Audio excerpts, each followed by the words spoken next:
ቃልሙድ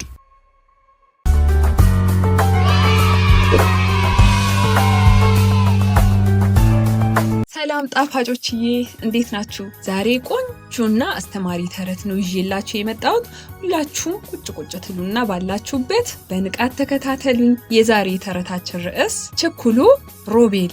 በአንድ ውብና አረንጓዴ መንደር ውስጥ ሮቤል የተባለ ታዳጊ ይኖራል። አንድ ነገር ሲጀምር እስኪጨርስ መጠበቅ አይችልም። ችኩልነቱ ብዙ ጊዜ ችግር ያመጣበት ነበር። ለሮቤል ሁሉም ነገር የሚንቀራፈፍ ነው የሚመስለው። ፀሐይ ስትወጣ ቶሎ እንድትጠልቅ፣ ዝናብ ሲዘንብ ቶሎ እንዲያቆም፣ ምግብ ሲበስል ሳይቀዘቅዝ ቶሎ እንዲቀርብለት ነው የሚፈልገው። ማንኛውንም ነገር በትዕግስት መጠበቅ አይወድም ነበር። አንድ ቀን አባቱ አቶ በቀለ ሮቤልን ዶሮ ሊገዙ ወደ ገበያ ወሰዱት። ወደ ገበያም እንደደረሱ ቆንጆ የሚባለውን ዶሮ ከገዙ በኋላ አባቱም የዶሮዋን እግር በገመድ አጥብቀው አስረው ለሮቤል ሰጡት። ልጄ የዶሮዋን እግር አጥብቀህ ያዝ እንዳታመልጥ በማለት ደጋግመው ነገሩት። ሮቤል ግን አባቱ ንግግራቸውን ሳይጨርሱ መንገዱን ጀመረ።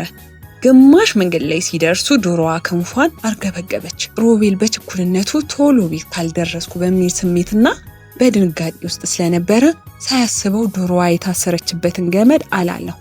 በዚህም ጊዜ በድንገት ዶሮዋ ከሮቤል እጅ አምልጣ ወደ ጫካ ገባች። ሮቤል በድንጋጤ ክው በማለት እርቆ ቀረ። ዶሮዋን ለመያዝ ከኋላዋ ቢሮጥ ሊደርስባት አልቻለም። የሮቤልም አባት አቶ በቀለ ባዩት ነገር በጣም አዘኑ። አባቱ በቁጭት ተመለከቱት።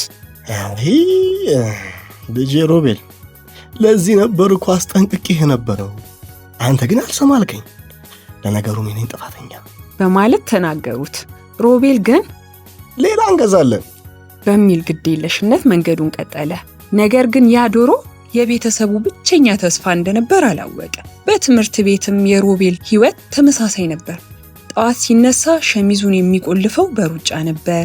የመጀመሪያው ቁልፍ ከሁለተኛው ቀዳዳ ጋር ይጣመራል። ልብሱ ተያይዞና ተዛንፎ ይታያል። ጓደኞቹ የሮቤልን ልብስ ተመልከቱ እያሉ በየቀኑ እያበሸቁት ይስቁበታል። ይህኔ ሮቤል በጣም ይከፋውና ወደ ርዕሰ መምህሩ ቢሮ እያለቀሰ ይሄድና ሚስተር ቤቢ እየሰደቡኝ ነው በማለት ለርዕሰ መምህሩ ይነግረዋል። ርዕሰ መምህሩም ተማሪዎቹን ተቆጥቷቸውና ሮቤልን ልብሱን እንዲያስተካክል ይነግረዋል። ደግሞ በሌላ ጊዜ ክፍል ውስጥ መምህር ጥያቄ ሲጠይቁ ጥያቄውን ጠይቀው ሳይጨርሱ እጁን ያወጣል። ከዚህም የተነሳ መልሱ ሁልጊዜ የተሳሳተ ይሆናል። መምህሩም እውቀት በትዕግስት እንጂ በሩጫ አይገኝም ይሉታል። ሮቤል ግን መምህሩ ንግግራቸውን እስኪጨርሱ እንኳን አይጠብቅም። ቀድሞ ወደ ደብተሩ ያቀረቅራል። እውቀት በትዕግስት እንጂ በሩጫ ይገኛል ልጆችዬ? አይ እኔ ግን አይመስለኝም። በሌላ ጊዜ ደግሞ አቶ በቀለ የልጃቸው ሁኔታ ከቀን ወደ ቀን እያሳሰባቸው መጣ። ይህ ልጅ ትዕግስት ካልተማረ ሕይወቱ ይበላሻል ብለው ወሰኑ። አንድ ቀን ሮቤልን ጠርተው አንድ በጥንቃቄ የተሸፈነ አገልግል ሰጡት። ልጄ ሆይ፣ ይህ አገልግል ለአጎቴ የሚሰጥ ትልቅ አደራ ነው። አጎት ታሞ አልጋ ላይ ነው ያለው። የውስጥ ያለው ነገር ካልደረሰለት ሕይወቱ ግን ከባድ አደጋ ላይ ነው። ነገር ግን አንድ ሕግ አለ። አጎት ቤት እስክትደርስ አገልግሉን በፍጹም እንዳትከፍተው አሉት። ሮቤል አገልግሉን ይዞ ጉዞ ጀመረ። መንገዱ ረጅም ነበር። ነገር ግን ግማሽ መንገድ ላይ ሲደርስ ከአገልግሉ ውስጥ ሽር ሽር የሚል ድምፅ ሰማ። ልቡ መምታት ጀመረ። ውስጡ ምን ይሆን? ወርቅ ነው ወይስ የሚበላ ነገር የሚል ጉጉት ወረረው። አንድ ጊዜ ብከፍተው ምን ችግር አለው? መልሼ ዘጋዋለሁ ብሎ አሰበ። እጆቹም ተንቀጠቀጡ። በመጨረሻም የአባቱን ትዕዛዝ ረሳና አገልግሉን ፈታው። በዚያው ቅጽበት አንዲት ትንሽዬ አረንጓዴ እንሽላሊት አፈት ልካ ወጣችና ድንጋዮቹ መሃል ጠፋች። ሮቤልም ደነገጠ።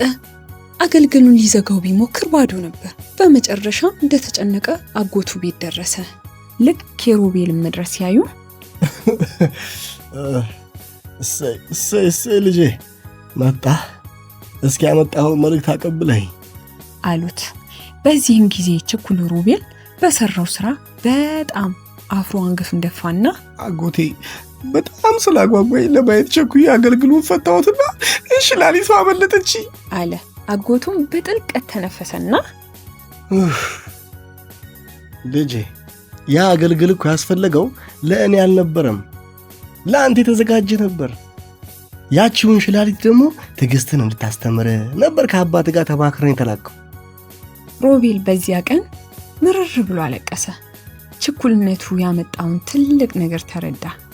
ከዚያ ቀን ጀምሮ አባቱ በስራው ሊያስተምሩት ወሰኑ። በየቀኑ ጠዋት ተነስተው የጥጥ ክር እንዲፈትል ሰጡት። ክሩ ቀጭንና በቀላሉ የሚበጣጠስ ነበረ። ሮቤል በቸኮለ ቁጥር ክሩ ይበጠሳል። ደጋግሞ ይሞክራል። አሁንም ይበጠሳል። ደጋግሞ ይሞክራል። እንደገናም ይበጠሳል። ልጄ ክሩ እንዲረዝም ከፈለህ እጅ ከልብ ጋር እኩል መጓዝ አለበት አሉት አባቱ። ቀስ በቀስ ሮቤል መረጋጋትን ተማረ። ሸሚዙን ሲቆልፍ መጀመሪያ ቁልፉን ያያል፣ ከዚያ ቀዳዳውን ይመርጣል፣ በመጨረሻም በጥንቃቄ ያስገባል። ይህ ትንሽ ድርጊት በሕይወቱ ውስጥ ትልቅ ለውጥ አመጣ። ሮቤል አሁን ፈጣን ነው። ነገር ግን አሁን ፈጣን የሆነው በሩጫ ሳይሆን በጥንቃቄ። ልጆችዬ የዛሬው ተረታችን ይሄን ይመስል ነበር። በቀጣይ ሳምንት በሌላ ተረት እስክንገናኝ ቻው ቻው።